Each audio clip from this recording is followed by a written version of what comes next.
नमस्कार भाइयों बहनों, व्रत कथा हिंदी चैनल में आपका हार्दिक स्वागत है। भाइयों बहनों, इस चैनल में हम 12 मास की सब कथाएं संपूर्ण और शास्त्रोक्त सुनाते हैं। जैसे व्रत करने वाले, सुनने वाले और सुनाने वाले तीनों को फल मिलता है। तो चलो माघ मास की कथा सुनते हैं। माघ मास कथा अध्याय 1। एक समय श्री सुत जी ने अपने गुरु श्री व्यास जी से कहा कि गुरुदेव, कृपा करके आप मुझसे माघ मास का महात्म्य कहिए, क्योंकि मैं आपका शिष्य हूँ। व्यास जी कहने लगे कि रघुवंश के राजा दिलीप एक समय यज्ञ के स्नान के पश्चात पैरों में जूते और सुंदर वस्त्र पहनकर शिकार की सामग्री से युक्त कवच और शोभायमान आभूषण पहने हुए अपने सिपाहियों से तिरे हुए जंगल में शिकार खेलने के लिए अपनी नगरी से बाहर निकले।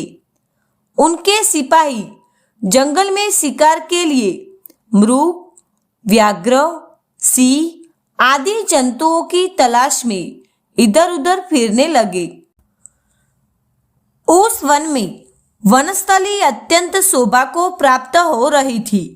मृगों के झुंड फिरते थे, कहीं गिद्धड़ अपना भयंकर शब्द कर रहे थे, कहीं गेड़ों का समूह हाथियों के समान फिर रहा था, कहीं वृक्षों के कोटरों में बैठे हुए उल्लू अपना भयानक शब्द कर रहे थे, कहीं सिंहों के पद चिन्हों के साथ कायल मृगों के रक्त से भूमि लाल हो रही थी, कहीं दूध से भरी थनों वाली सुंदर भैंसें फिर रही थी, कहीं पर सुगंधित पुष्प हरी भरी लताएं वन की शोभा को बढ़ा रही थी, कहीं बड़े बड़े पेड़ खड़े थे तो कहीं पर उन पेड़ों पर बड़े बड़े अजगर और उनकी केचुलियां भी पड़ी हुई थी।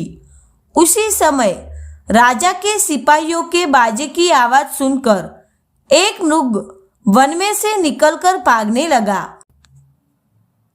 और बड़ी बड़ी चौकड़ियां पड़ते हुए आगे बढ़ा। जंगल में घुसा और राजा ने भी उसके पीछे वन में प्रवेश किया, परंतु दूर जाकर मृग राजा की दृष्टि से उजड़ होकर निकल गया। राजा निर्जन वन में अपने सैनिकों सहित प्यास के मारे अति दुखी हो गया।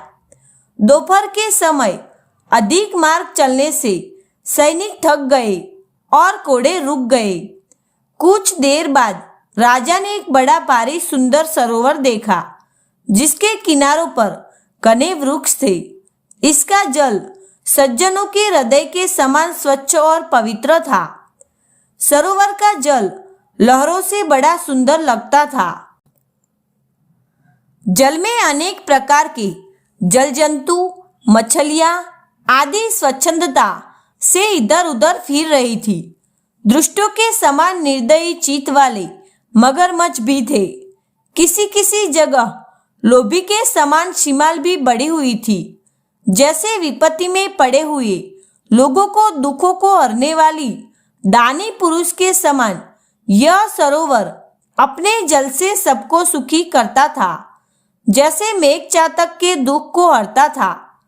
इस सरोवर को देखकर राजा की थकावट दूर हो गई।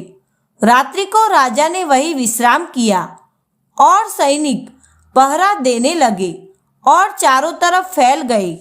रात के समय अंतिम समय में शुक्रों में एक चुंड ने आकर सरोवर में पानी पिया और कमल के चुंड के पास आया। तब शिकारियों ने सावधान होकर शुकरों पर आक्रमण किया और उनको मारकर पृथ्वी पर गिरा दिया। उस समय सब शिकारी कोलाहल करते हुए बड़ी प्रसन्नता के साथ राजा के पास गए और राजा प्रभात हुआ देखकर उनके साथ ही अपनी नगरी की तरह चल पड़ा, जिसका शरीर तपस्या और नियम के कारण बिल्कुल सूख गया था, जो मृगछाला और वल्कल पहने हुए था और नखरोम तथा केश धारण किए हुए था। राजा ने ऐसे घोर तपस्वी को देखकर बड़े आश्चर्य से उसको प्रणाम किया और हाथ जोड़कर खड़ा हो गया।